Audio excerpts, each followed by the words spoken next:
Watching someone restock is like watching Jay take a computer apart. Howdy folks, this is Jay, and today we're taking a computer apart. The wacky world of MultimediaJay. All inside jokes and smart-ass humor aside, it's time to answer one of those would-have been, could-have been, what-might-have been questions about Tuxedo. Now, it's raining out today, so nobody can point fingers at me and be like, "Look at the nerd sitting inside messing around with computers on a day when it's nice out." 'Cause it's not. But as you know, I've been all boo-hoo-hooey over Tuxedo lately, because I'm like, what the heck can I still use this computer for? It's a power hog, it's not fast, it's not energy efficient, boo-hoo-hoo. Yeah, well, I could try swapping out the Phenom 2 finally. I mean, this thing's had a good run. I partially delidded it when trying to take off the stock cooler, so maybe the thermals aren't what they used to be. And I know the wattage isn't what it used to be, so I picked this sucker up. Here it is, folks, an AMD FX-8320e Black Edition from one of Amazon's 3PLs, and judging by the case of the box, at least the seal's not broken, but this thing has jostled its way probably through multiple warehouses by now. Now, the AMD FX line, let's get this clear right from the get-go, is not worth buying to build a new system unless you're trying to build a system that it basically is what it was like to be an AMD person back in the earlier part of this decade. FX processors are not worth it anymore. And that's why you can still find 8320Es and 8350s floating around on the 3PL market on some corner of the internet all this time after the Ryzen released. But unless you already have an AM3 era AMD system to put these chips into, it's not worth it. This is a $100 processor. There are $100 Ryzen processors nowadays that are way better than this thing because AMD got their act together. I'm just trying to see if I can still find something intelligent to do with this thing. Hence, it's time to take apart the computer. Sorry, folks, that's more of an offline joke from this week. I'm kind of responding to some smart-ass remarks I overheard, but hey, let the smart-ass humor flow freely. It lightens things up from time to time. I want to thank everybody for tuning in to watch me take this computer apart. Taking computers apart is actually pretty easy, and so is putting them together if you're building a desktop. That's why the DIY market is such a big thing these days. There's really not much to it. I mean, most of the plugs for everything are only going to fit what's supposed to go there in nearly all cases, so there's only one place to plug things into. And of course, if you can turn a screwdriver, you can put the main circuit board, aka the motherboard, in, and then everything plugs into that one thing. So here's the graphics card, this big thing that does all the 3D stuff. That has a little doohickey PCI Express port that only this thing's plug will fit into. You may have other stuff like this sound card here that'll fit into some of the other ports. The bottom line, if it doesn't fit, don't force it, and it'll fit A-OK. When you go to plug in a drive, there's things that only the power will plug into, and there's things that only the data will plug into because nothing else will fit. Same with the RAM, just don't try to force it in upside down. Find where the gap is in all the contacts. Oh, and those 4 sockets are the only place that RAM sticks will fit in.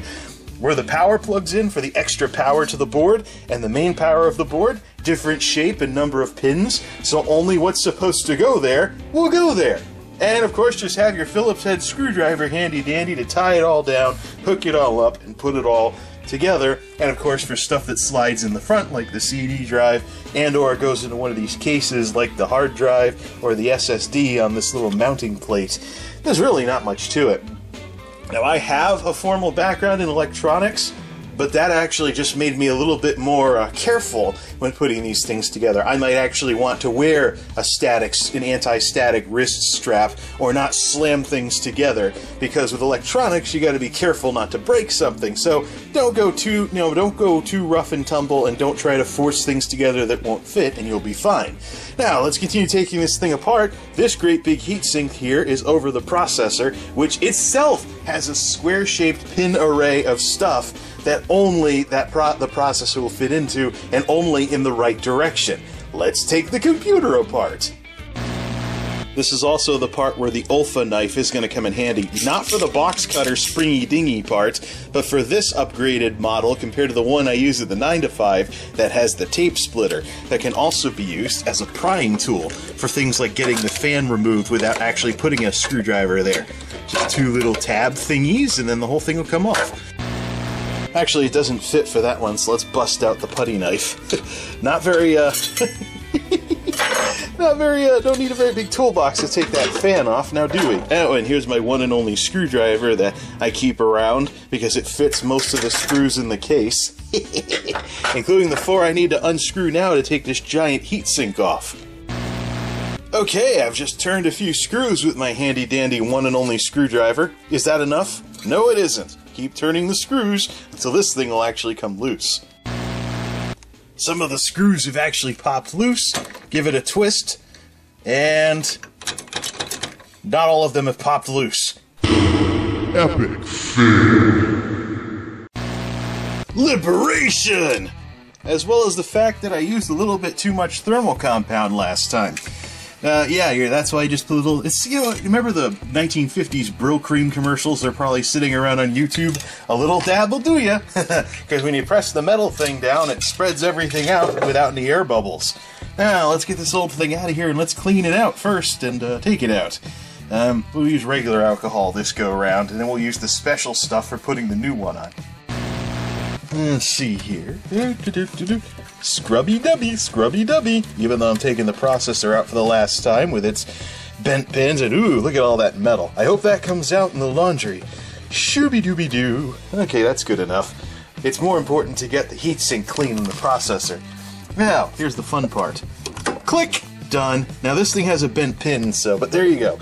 See, when you're installing processors, there'll be this little triangle in the corner, at least on AMD, because AMD still uses pins, whereas Intel does things the other way, and they have the pins on the board instead of, you know, stuff like that. There's a little thing in the corner, little triangle, and then on the socket, there'll be a little triangle like this itty-bitty thing right there in the corner. That way you line them up without messing up your camera. Focus. So basically, line up the little triangle with the little triangle, and everything else will line up a-okay. You just drop it in and close it. There's the beast itself, made in 2009, although this one was purchased in 2010. Next order of business, the heatsink. A little bit of scrubby-dubby, getting that old compound off of the bottom, getting it down to nice shiny copper once again. So here's the cleanest I could get this with regular alcohol. This is the older of the Cooler Master Evo coolers that I have, so there's been a couple of years for it to develop a little bit of oxidation, rust, or whatever you want to call this stuff here. It certainly isn't heatsink compound traveling up the pipe. So I'm going to try the special cleaners for these types of things to see if it makes it any better. Otherwise, the big thing is to get it as shiny as possible before reattaching some heatsink compound to it. There we go, a 2-bottle system here. First one is for removing old thermal material, and the second one is for prepping the exposed metal to add new thermal material. It's kind of like, you know, a 2-part epoxy where you mix the glue together instead of just, you know, having a bottle full of glue or something and, you know, it sticks better or something like that. Like the kind, you know, if your mirror falls off in your car, you know, you can make the mirror stick again with, yeah. I'm trying to make things overly simple, aren't I? After a little more scrubby-dubby, the camera's not going to pick this up, but this is way shinier than just alcohol alone. I also love the orange smell. I don't know what's in this stuff, but hey, I keep some bottles of it around. Shiny! The E-series was supposed to be more power efficient than the old AMD FXs. There were 8350s, 8320s, and 8370s. There's also an 8370e out there. You can also find the 8350 out there, but it's a piece of history at this point. It's only, you know, the sort of thing where if you want to build an 8350 Sabertooth to see what 2013 gaming was like, you would build one. But there's, like I said, there's Ryzens out there that do a better job than any of these will. I just happen to have an AM3 system that I could try this in. So let's get this thing dropped in. A stock cooler. Pre-applied thermal paste, baby. Vive le spread method. Whatever. No thanks, I don't want to reintroduce noise into this system after all these years. And yes, I'm guessing I should iron these curtains or something. They've been hanging up all winter and they still have the wrinkles from when I first picked them up. Howdy, folks. AMD FX with a sticker. Look underneath, we see all the pins for socket AM3 to replace the Phenom 2 and see if a late generation AM3 era processor is better than an early generation one in any way, shape, or form.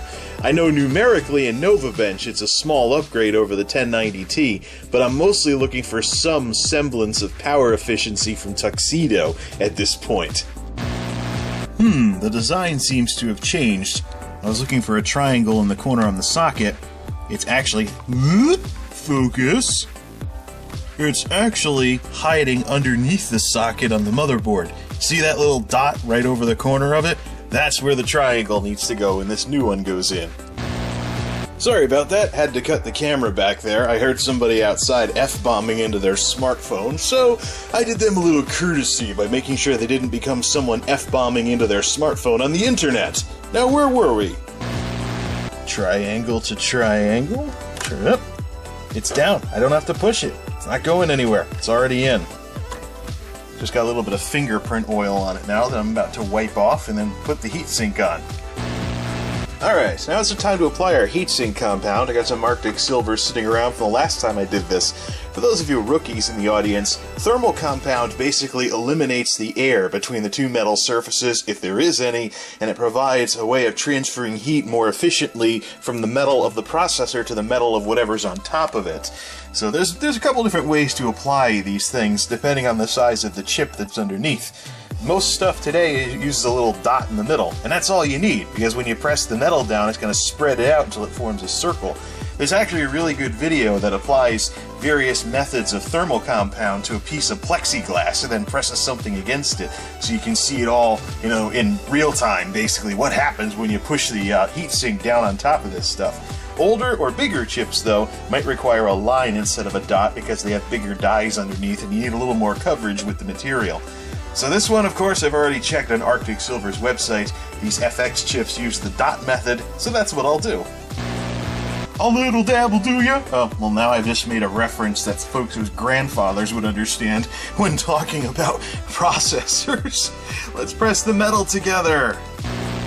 Done! Big piece of metal is back on to transfer the heat away from this processor. Now this is where things actually get mechanical, because I'm turning the screws, but I'm alternating sides, so no one side torques the board more than any other, not by much anyways, at any given moment. This is actually where this so-called nerd electronics blah blah blah actually gets quite mechanical. So I'm going to turn these a little at a time and just alternate so that they don't torque the board too much in any one direction until everything's tightened back down. And of course I pushed everything on, and it was like lowering two pieces of metal together and smushing something in the middle. So we'll find out from the thermals when we fire this thing up whether or not, well, the odds are I did use enough, because you only want a thin coating, not really so much that it starts spilling out the sides, and I don't see any gray.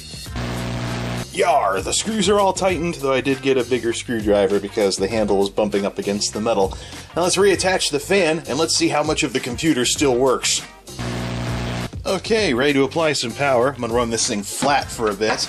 Let the new material kind of cure, so to speak. It is kind of like baking a cake in a sense that you want to let it get some heat until it stops being all soupy and stuff like dough or doughy. Or I'm trying too hard to associate computery stuff with not so computery stuff. Let's see. Is the RAM gonna throw a fit? Because this RAM's a little on the flaky side. Yes, there's a new processor there, you piece of junk. Hope it doesn't overheat. Lights, fans, beep! But I'm not getting any video because I forgot to plug it in. Duh. Epic fail. Welcome back, Tuxedo. Well, now, this thing would start beeping like crazy if the processor was overheating, or it would just shut itself off. So it looks like this thing just fired back up like nothing. Let's see what we got for processor temperatures and see what happened to the Windows license, because I've changed the key components one at a time. First the motherboard changed, but not the processor, and now the processor has changed. So the question is, has that screwed up my Windows license? Let's see here. I'm using a mouse. I should have closed the lid, but I just wanted to... Anyways, I'm getting all the clutter off the screen. As Tuxedo fires back up, let's see this here. Properties. It should be showing an 83 something or another. FX-8320e 8-core processor, and it still says that Windows is activated. Sweet! I was worried about the hardware hash getting messed up. And hey, the 8 gigs of RAM is barely working. Only 4 gigs usable. Yeah, this RAM is horrible. It's the original 8 gigs that came with the motherboard. Now I gotta reseed everything until it gets back to 8 gigs again. Yeah, I knew the RAM would flake out. I was actually expecting a beep code. But the point is, it works. CPU temperature, 19 degrees. Sweet!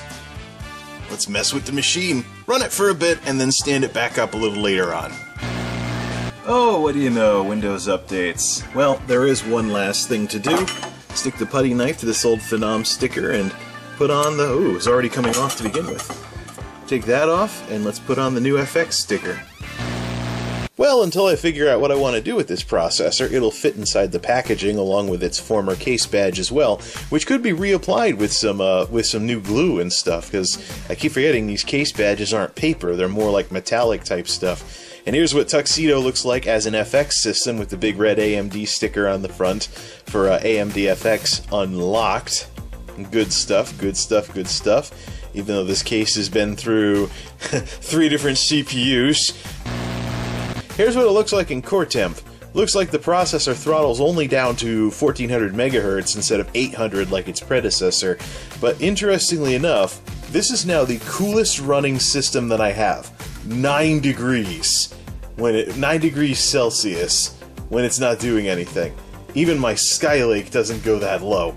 And as far as the wattage is concerned, I'm actually curious about grabbing the Delosaurus's graphics card again and getting the Kepler out of this thing, because it'll actually not only go below 100 watts, unlike the Phenom 2, it'll get down to about 75 or so, kind of like the Core 2 Duo back in the day, except this has 8 cores instead of 2.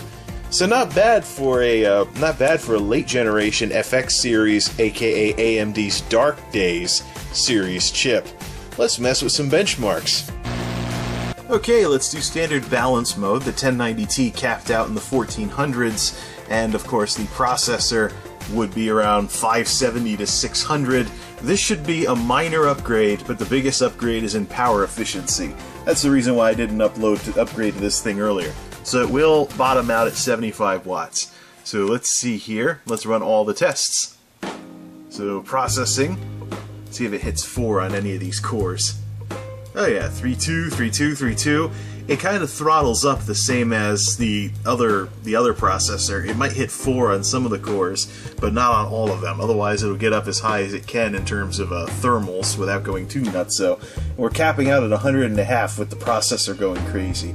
I know we cleared 300 watts when the graphics kicked in, but this thing has a Kepler in it right now, so I'm actually curious what a newer graphics card would do in terms of making this more of a hippie computer. And again, yeah, I'm splitting hairs. This thing is probably not going to compete with the Delosaurus on either power or speed. But it's good to see how much I can close the gap. I already checked, there's no BIOS upgrade that I can install that would make this run any better either. The board's already maxed out. The graphics doohickey is at 75 frames a second, and it is close to 300, but just below it. I think the graphics card is really what's doing all the damage at this point. But this could probably be used for something, just not with a 760. Oh, I saw it clear 300 watts, like 301, 302. And now we're up to 1514, and the CPU score is 647, GPU score is 618. It occurred to me this is actually my first ever CPU upgrade. At least without an accompanying motherboard upgrade to go along with it. So we got 1514 last time, 6 and 6. So the Delosaurus will still edge it out by 100 points on the processor side. However, let's bring over and let's install, well, I already brought it over, but let's install the 1050 Ti from the Dellosaurus and get ready to overclock this beast. I think I can go without a Dellosaurus for a while I experiment with this stuff. Okay, the Kepler beast is out and the itty bitty Pascal is in. What we basically have here with this 1050 Ti and the 8320e is basically a hippie computer from the 8350 era. Let's see how it does, and how overclockable is it. We've got a 100-point difference between Tuxedo and the Dellosaurus. Plus we'll watch the thermals as well as the power draw and see if there's any chance at all to compete with that Sandy Bridge with this beast. 8-core beast is ready to rock and roll. We're only going to do stock measurements for the duration of what we're doing here. We'll come back to this thing next go around and see how it overclocks. This is the only system I've ever built that actually does any decent overclocking, so as soon as it's done belly aching that the graphics card has changed, I think that's it. Our minimum temperature is now down to 8 degrees Celsius, which is starting to make me wonder if maybe the temp sensor's in a different spot on this processor versus others that I've used. Also, we have 66 watts now for the idle power draw for the system with the 1050 Ti in there, so it's losing on efficiency versus the Dellosaurus, but let's see if overclocking can close the gap. Anyways, the Dellosaurus is still king of the hippie computers for now, but can this thing in any way, shape, or form close its performance gap? Because the performance gap, now we're up to 130, well, 95 now with the CPU tests running, so we're hanging around the 100 watt mark. We'll see what happens when the graphics kick in. So there's a 100-point difference between this new processor and the Sandy Bridge i7, even though this is 8-core native and the other one is only 4-core 8 thread, so 8-core hyper-threaded. So native 8-core, of course this is the performance per core thing that was an issue during the AMD FX days versus Intel, and we're starting to get to 100.5 here, so, and RAM speed, now here comes the graphics, 75 frames per second, and wattage wise we are not hitting 200 watts, good stuff. 188, 185, 188, yeah, that Kepler card is a real disaster, so if it wouldn't be a side grade, I'd try and get some more efficient graphics for this system to get that Kepler thing out of there.